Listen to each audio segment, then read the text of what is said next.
I myself experienced a tremendous loss when my oldest son went missing and did not return.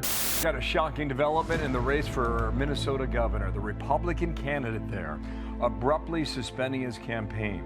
His 22-year-old daughter has been stabbed to death. Yeah, it's a violent tragedy impacting the Minnesota governor's race. The daughter of one of the Republican candidates, as you mentioned there, Bill, Dr. Jeff Johnson, has been stabbed to death. 22-year-old Hallie Marie Tobler dead on the scene from stab wounds. We've got a number of photographs of Tobler from social media. They include pictures with her father and her husband. Her 23-year-old husband was found with critical and apparently self-inflicted injuries. According to reports, he is still hospitalized but in the custody of St. Cloud police.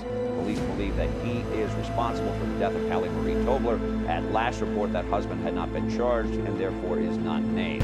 This is an urgent message to the dear Johnson family. It must be a very difficult thing to be dealing with this tragic loss of your dear daughter, Hallie, especially if it was at the hands of her husband, Dylan.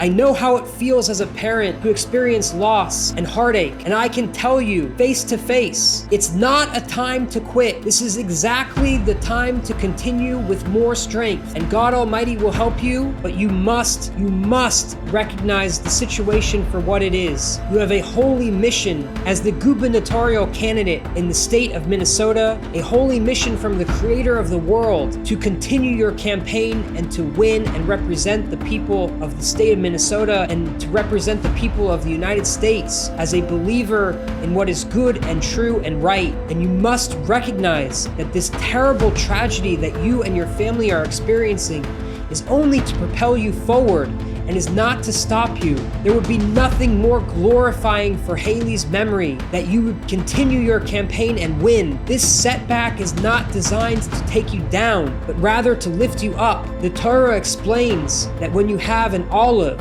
or you have a grape and it's crushed, it may seem like something is being destroyed, but in reality, the essence is coming out. When you crush a grape, you get something more valuable, you get wine. When you crush an olive, you get something more valuable, you get olive oil. And this is the lesson in this very difficult situation, that God Almighty has given you a situation that may seem crushing, but it's only designed to bring out the best. And although it's a difficult process and it's painful, and there's heartache and there's loss, you must go forward and use and harness the situation to find your essence, to find the wine, to find the olive oil that you have within you, and to go on to win and become the governor of Minnesota and dedicate your work and your energy to carrying on the legacy of your dear daughter, Hallie. May the family be comforted and be consoled during this time, and remember that God is on your side. God bless you and God bless America.